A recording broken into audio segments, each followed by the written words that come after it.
Hey guys, Dave Whichard, president of FFL Velocity. Welcome to Warrior Podcast. And I got my man Gerry Ruffino with me today, and super excited to talk to him.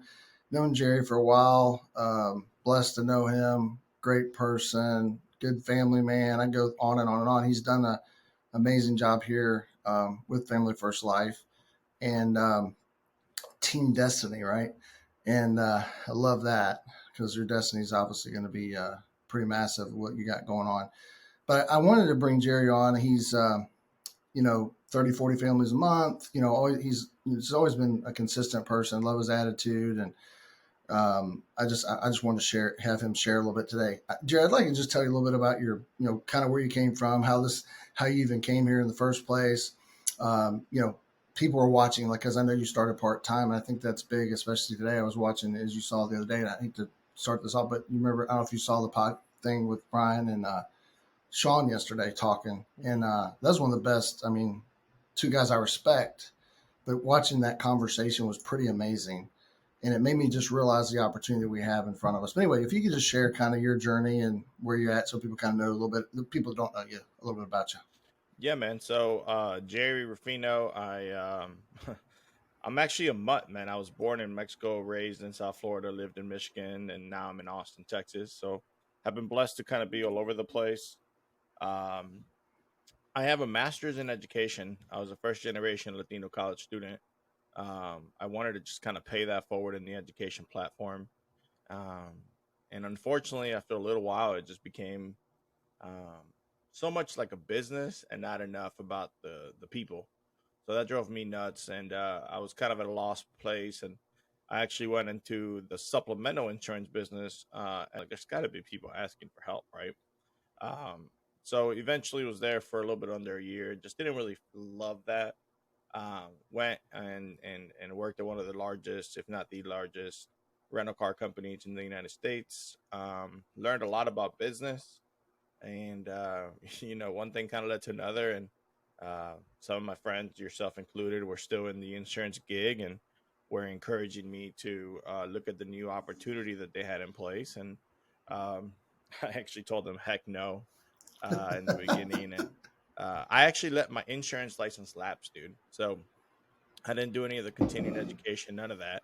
And before I knew it, I was like, all right, well, let me do this part time because I have a 2 year old now. At the time, she was, a baby.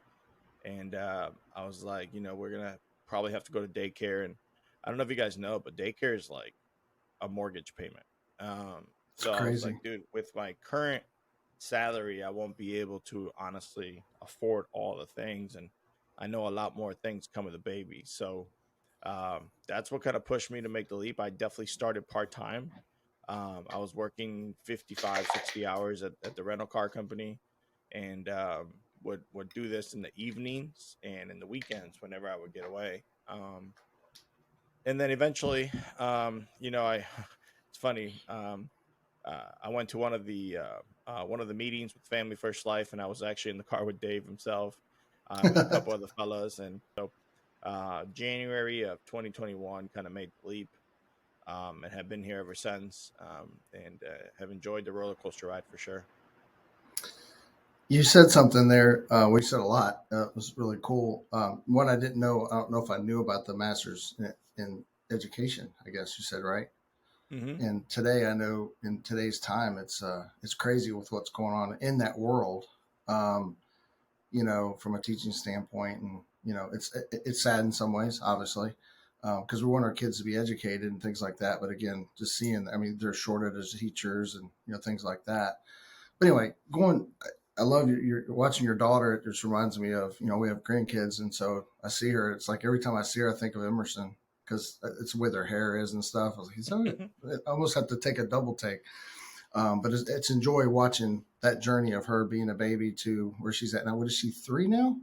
How She's old is she? only two, but 2. she Gosh, acts like she's so an adult. big. Like Hmm. I can't even keep track. I mean, she reminds me of a 3-year-old when I see her, on TV. I say TV, but you know what I mean, on social media and stuff. But yeah, dude, I just love your heart. I love your enthusiasm and everything. But talk about, you mentioned something about being comfortable at your other gig, and I Hmm. think it is I mean, for some people, especially on your own business, even there, like you said, roller coaster up and down. There's going to be that in our business, and that's okay as long as you understand where you're going and what you're trying to accomplish each day. And I think the consistency and different things. But what have you learned in just a short period of time?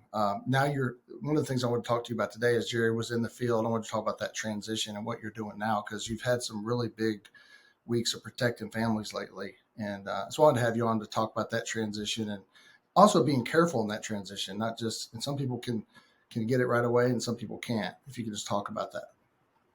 Yeah, dude. So, it's so easy. I think most folks in today's day, work for their corporate job or whatever and do the 9 to 5 and they're just content, right? They don't, some people love it and hey, I'm proud of them, right?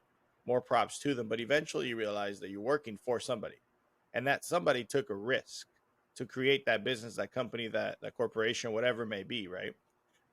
And their risk is what has allowed you to now have a job that you're comfortable in. What prevents you from taking that risk, right? Why not you, kind of a concept, right? So I was comfortable because I was good at my job at the time, right? I was a top performing manager. My store did really really well, and then it's crazy. They used to post all the numbers like every month, right, of how your branch and everything did, right? And I would always realize, man, I'm making this store a ton of money, right? Like a ton of money. I'm talking Yeah. thousands and thousands of dollars a month in revenue. And I was still just getting whatever I got, right? Mm-hmm. And they incentivized you with like a very small percent. But anyway, so um I was just at a comfortable place. And sometimes if you want to create change, right? So you and I both completed 75 hard, right? Mm-hmm. That wasn't fun.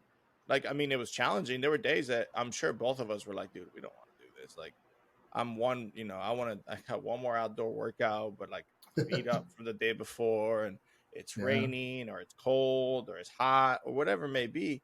But you have to put yourself in an uncomfortable situation to kind of grow, right? Mm-hmm. Um, and that's kind of what happened with my transition, right? So the first literally year, let's just say I've been here a little bit over a year and a half. Let's just say the first like 14, 15 months, okay? I was face to face, door to door, like let's talk. I put like 30,000 miles in my car last year, right? And that's not uncommon. Like Hmm. that's fairly common for a lot of sales folks. Right. I was driving all over town. I was flying all over the country. And I loved it, right? It was fun. Like that I really love. See, Dave, I didn't get into this business. In the beginning, it was, hey, I needed some income. And then it quickly was like, man, I really want to help people. That's why I got a master's degree, right? Yeah. I knew education was going to pay, but I knew I could make an impact. And now, for the first time in a long time, I feel like I'm actually impacting some of the folks and some of the clients that I now have. So it was really scary for me to make the switch, but I saw some of my peers do it. I also was missing part of my daughter's like growing up process Mm. that I'm never going to get back. And like for example, like today's whatever Tuesday, right? So Tuesday afternoons, well, Tuesday evenings, right? She goes to swimming class, right? I didn't want to miss that. Like those are memories you never get back. So I made the transition for a few other reasons, but um and it was not easy, right? It took me 5 weeks, okay, where I barely made any income, if not lost income, to kind of start feeling comfortable working with people nationwide. So I had to, my account had to be able to support me not making income for a certain period of time. And I went into it saying, hey, if I don't make $1 for the next month or two or whatever, I'm gonna still be okay. I'm not gonna be where I am, but I'm gonna be okay, and then I'm gonna try to figure it out.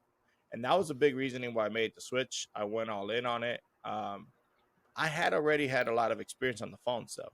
So that's another aspect. My transition on the phones wasn't, hey, let's just book an appointment. It was like, hey, you're looking for this. Let's grab a piece of paper and let's just hammer this out right now. And that was uncomfortable, right? Because I mean, it's really easy on the phones for people. You only get one shot a lot of times with these folks. Mm-hmm. And it's very easy for them to be like, oh, no, I'm not giving you this. Hang up. Or, oh, I don't trust you. Hang up. Or, who are you again? Hang up.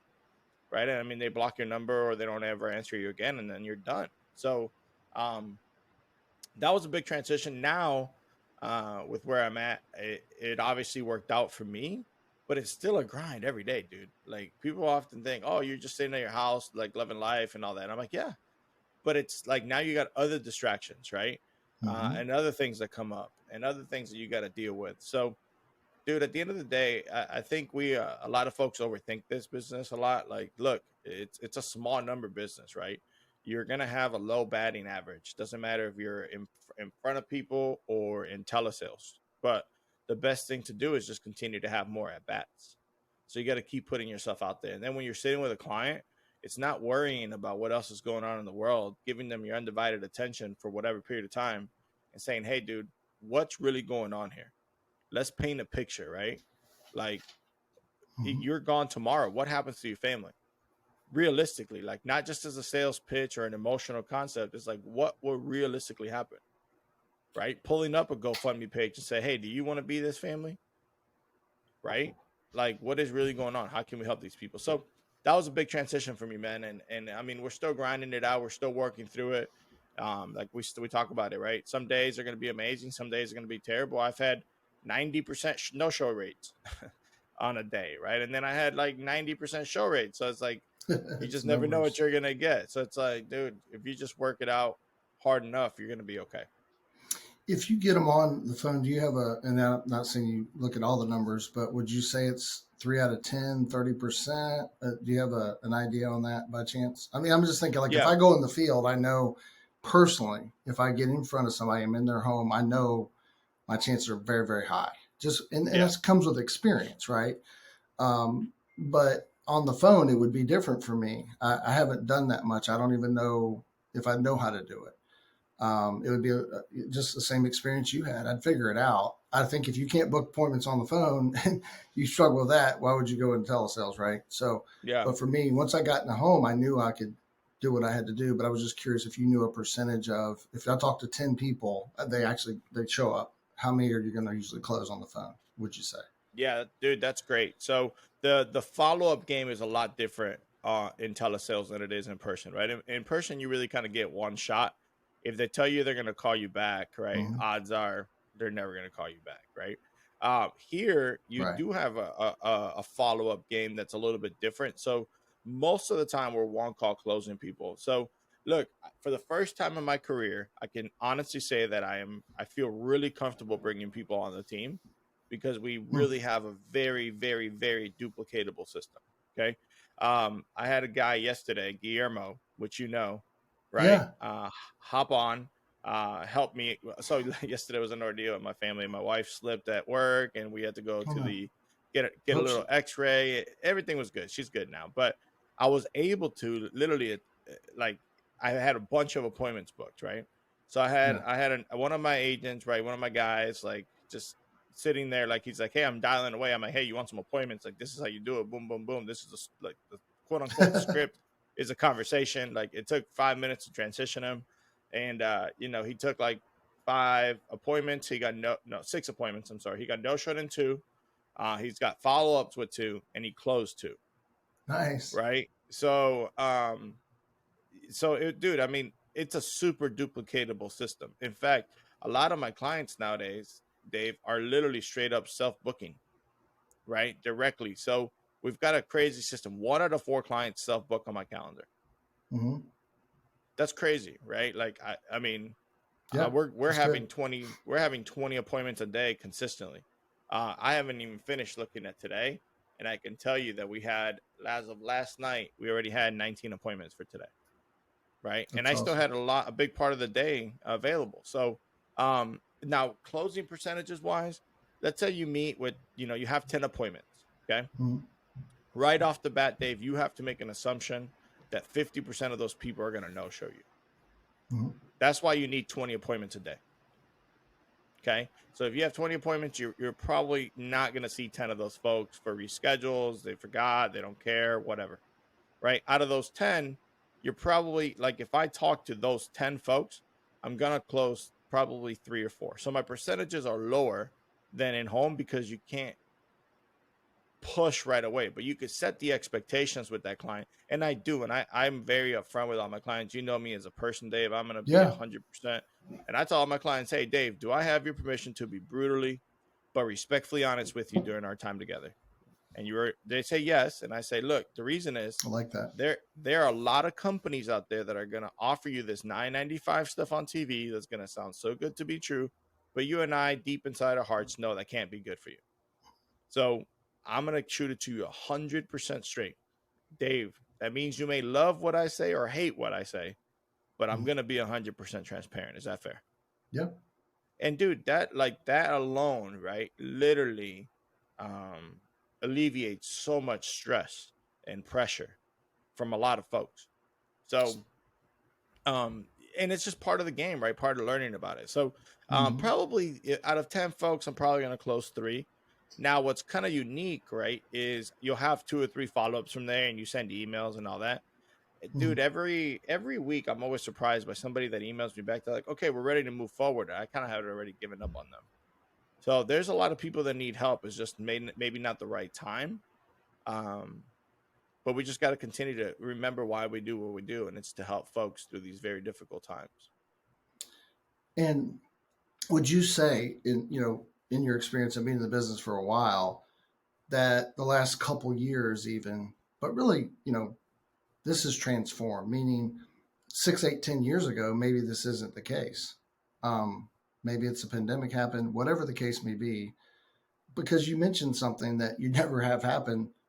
It's not like I've ever had a client call me and go, "Hey, you were over at my house 6 months ago." I don't know that I've ever had that happen. I've been in this business a long time, but you've had an email, and I think it's the type of person we're dealing with. Just there's different type of people. Some people want to do it that way. Have you found that to be true? Yeah. So, um, I have a lot of dude, I've done a lot of trial and error with this telesales, right? It's not like you Right. just quit cold turkey, which a lot of people want to do because they want to sit at home and do their thing and just start randomly people. And you got to make sure that you're very strategic and you have the right conversations, automations, all those things, right? So Mm-hmm. I'm letting technology kind of work with me a little bit. But more now than ever, I think for a lot of folks, whether they're even younger or older, death is a real thing. Okay. Before it Mm-hmm. was like, hey, yeah, you get older or whatever.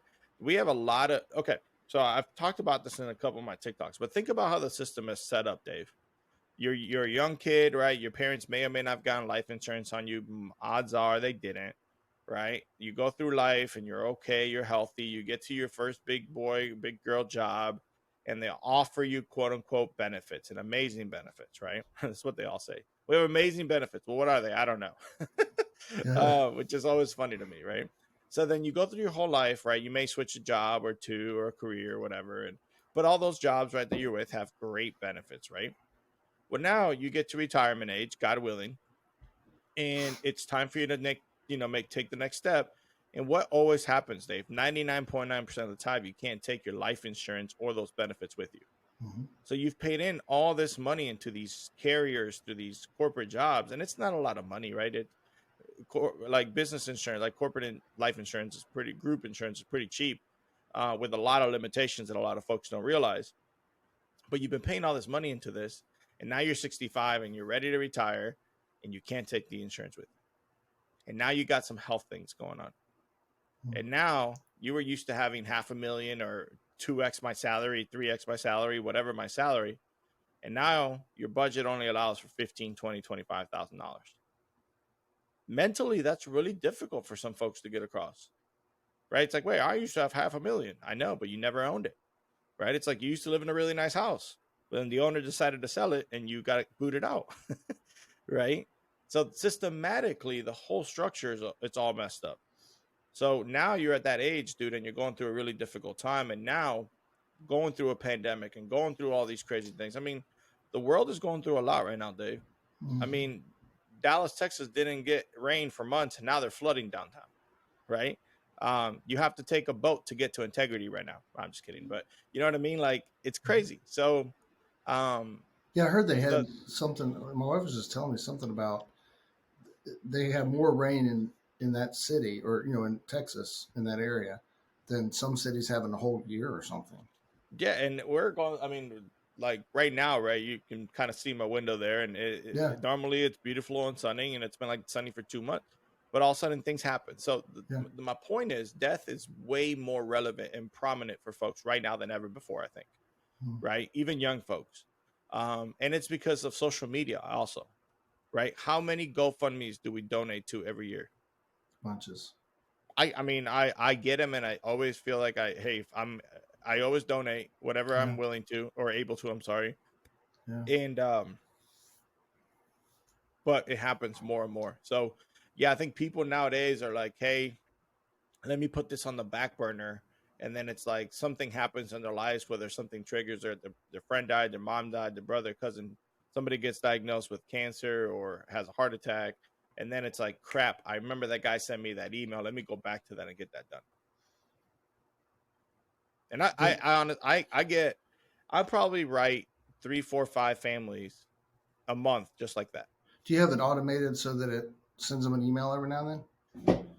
I do. So I have some, like, that's what I'm saying, dude. Now anybody that really wants to Automation. come into our system, we have it set up. Like I can Mm. it we've talked about plug and play, and the problem with plug and play is you can't, and it's similar here, but I can't determine how hard you're willing to work.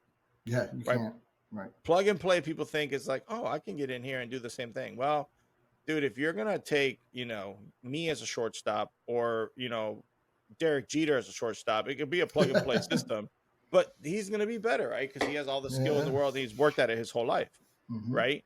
Um, so we have a system. I don't even want to use the word plug and play, but we have a system that if you're willing to work really, really hard, right? Like is it perfect? Nothing is perfect, dude. We're continuing to perfect it and work with folks. But for the first time in a long time, at least for me, you're gonna close families, and more importantly, protect families, right, dude? So like, why are we in this business? To help people, and that's a big component. So I'm a big believer, and you know this because I preach about this all the time, and being 100% transparent, and transparency is really important. So literally anybody that has questions as it watches, if they need more information as to what we're doing, dude, I'll show anybody anything. And Mm-hmm. it's not like I have the secret gem that I'm like, oh my god, you know what it takes? It takes a lot of commitment, it takes a lot of hard work, it takes money. Like, that's what people don't realize. If you don't have income, right, and you don't have a lot of money, it's hard to really like throw a bunch of money into it, right? Mm-hmm. When I first started, Dave, I didn't have $500, bro. I put it on a credit Mm-hmm. card and prayed. Right? And 500 Yeah. bucks, I won't ever forget. I mean, it's still a lot of money, but I won't ever. I'm like, dude, 500 bucks at the rate that I'm going. If this doesn't work out, it's gonna take me 6 months to pay off. And I'm like, oh my gosh, right?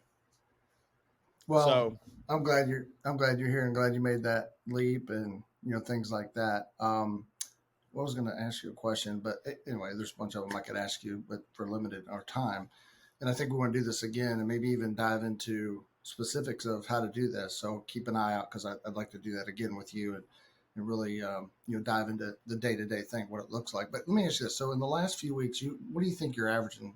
10 families or so a week or so or more? Or yeah, so we we just talked about this. So Derek Tate and I, great dude. he's a great dude. I love his family, love him. Yes. Super hard working. A lot of it has clicked for him also. Yeah. So Derek actually, and myself, the last month I did right around 29 families or so for the Mm-hmm. month, right? And that was a lower Right. month because I will openly admit my daughter had a lot of things going on. Okay. Mm-hmm. Um Derek in the last few weeks, right? In the last month, 4 weeks ago, he did 16 families, 13, and then 12. And he's already through just the weekend over 10 families protected. So if you run those numbers right, and dude, that's going to be over 50 families protected in like a month. And obviously that all looks a little bit differently, but more importantly, those are, 20, 30, 40, 50 families that are now have the peace of mind that if an emergency happens tomorrow, their family won't have to go start a GoFundMe right away or anything like that. So, Yeah. um, so it's a big deal. So the other thing, Dave, really quick, because we don't talk about this in this industry, and I think we need to do like a whole podcast on this or like an entire training on this. We work so hard for client acquisition. Like, right? It's like, oh my God, Yeah. we're on the phones all the time, but nobody seems to really focus on client retention. Mm.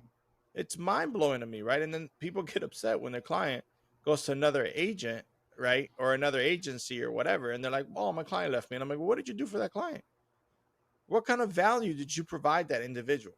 Right? It's not just offering them an insurance policy, walking out the door, hanging up the phone.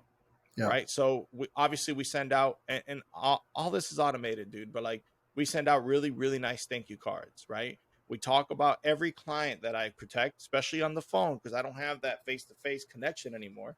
Gets a picture of my family. Right. I send them pictures of my family. Love I it. encourage every client to add me on social media. I have Yeah. nothing to hide. No. They add me on social media, and they like, I have clients, dude, that literally call me every week or two just to check in on my daughter. No. Like, they're like, oh, how's Camila doing? And I'm like, oh, I'll send you her latest video of, whatever tantrum she threw. And dude, like, I Yeah. have that relationship with a lot of That's clients. great. Like, I have a meeting later today with a client.